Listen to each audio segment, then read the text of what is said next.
तो यानी आप ये कह रहे हैं कि मरे हुए यजीद को बुरा भला कहना कदर आसान है, लेकिन ज़िंदा यजीद के सामने खड़ा होना बहुत मुश्किल है। जी बहुत ज़्यादा मुश्किल है, और बसा औकात इसमें धोखा ये हो जाता है कि हम गलत लोगों को हुसैन समझ लेते हैं। और ये भी एक बहुत बड़ा धोखा है कि यहाँ जिसने भी मजलूमियत का कार्ड यूज करना होता है ना, वो अपने आप को हुसैन कह देता है। आप देखें कि पिछली हुकूमत के अंदर जब एक मौलाना साहब धरना लेकर आए पीटीआई की गवर्नमेंट के खिलाफ, तो उन्होंने भी ये अनाउंसमेंट की थी कि मैं हुसैन इब्न अली के मिशन पे जा रहा हूं। उससे पहले डॉक्टर तैयब कादरी साहब जब आए तो उन्होंने भी अपने आप को हुसैन इब्न अली की जगह क्लेम किया।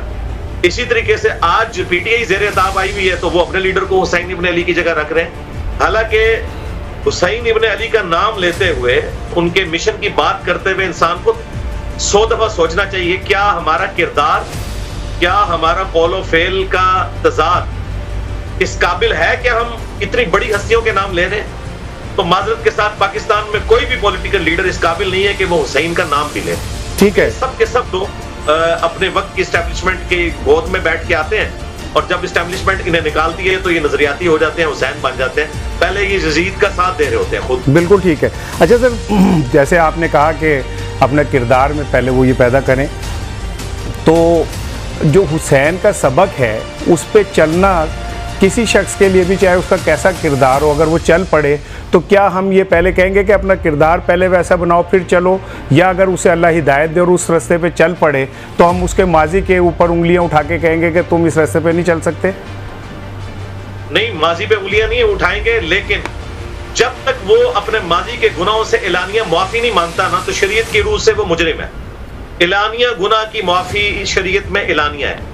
एक बंदा कातिल है, उसे अपने कत्ल से तौबा करनी होगी, एलानिया माफी मांगनी होगी।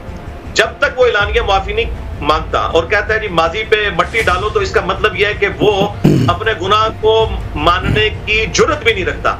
ऐसा शख्स लीडर नहीं हो सकता जो अपने माजी के गुनाहों को मानकर उनसे तौबा ना मांग सके, एलानिया माफी ना मांग सके।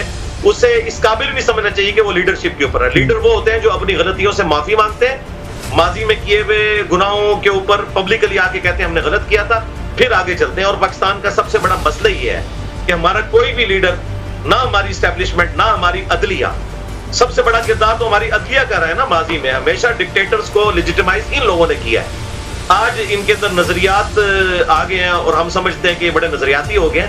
यहाँ इस वक्त भी जो लोग अदलिया में बैठे, जरा इनका भी माजी देखें कि ये लोग किस जमाने में जो है वो खुद उस पूरे सिस्टम का हिस्सा बने हुए थे। तो इसलिए हमारे सामने है सारा कुछ। उस वक्त अगर ये लोग जस्टिस शौकत सिद्दीकी साहब के साथ खड़े होते तो हम मानते हैं कि ये लोग सच्चाई के लिए खड़े होते हैं। अब ये 6 जज मिलके खत लिख रहे हैं।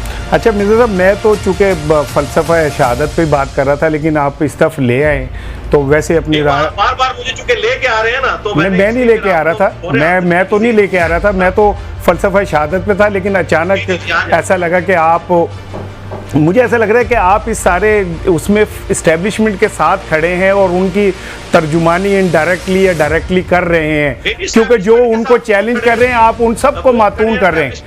वो लोग खड़े हैं जो 2018 में उनकी गोद में बैठ के आए थे, वो खड़े हुए हैं जी। हम क्यों खड़े होंगे? हम तो उस वक्त भी उनकी मुखालफत कर रहे थे, और सबसे पहले हमने साथ दिया जब उन पे बुरा वक्त आया और उन्हें कहा कि भाई आपके साथ वही कुछ हुआ है जो आपने उनके साथ किया था। आप दोनों एक जैसे ही हो हमारी नजर में। ये हुसैन का नाम ना लो, आप लोगों को ज़े भी नहीं देता कि आप लोग हुसैन का नाम लो। आप लोग खुद यजीदी सिस्टम का हिस्सा रहे हो हमेशा। अच्छा नहीं सर, ठीक है, बिल्कुल मैं इस बहस को बढ़ाना नहीं चाहता, क्योंकि मैंने कुछ शुरू में आपकी वीडियोस देखी थी, खान साहब के हक में आपने बहुत बड़ी गवाहियां दी थी, फिर अचानक बदल गया सर। तो खान साहब तो यू टर्न लेते हैं, आपका यही फिक्री यू टर्न किस सिलसिले में था? हम नहीं बदले, हम वही खड़े हैं। हमने उनके हक में जो गवाही दी थी वो ये है कि उन पे जब तौहीन मजहब का इल्जाम लगा था तो हमने कहा था तौहीन मजहब का इल्जाम ना लगाओ। तौहीन मजहब का इल्जाम हमारे मुखालिफ पे भी लगे, हम उसके हक में खड़े होते हैं। ये मेरा ट्रूथ लवर होना है। हाँ, इससे कोई ये ना समझे कि हम किसी को सपोर्ट करेंगे। हमारे नजदीक अगर कोई शख्स सेम पेज से आज यहाँ तक पहुंच गया कि वो आइन के लिए खड़ा है, तो दूसरा शख्स जो है वो वोट को इज्जत दो पे पहुंच चुका है, वोट को इज्जत दो के जरिए से। तो दोनों इसी चक्कर में है कि हमें दोबारा गोद ले लिया जाए।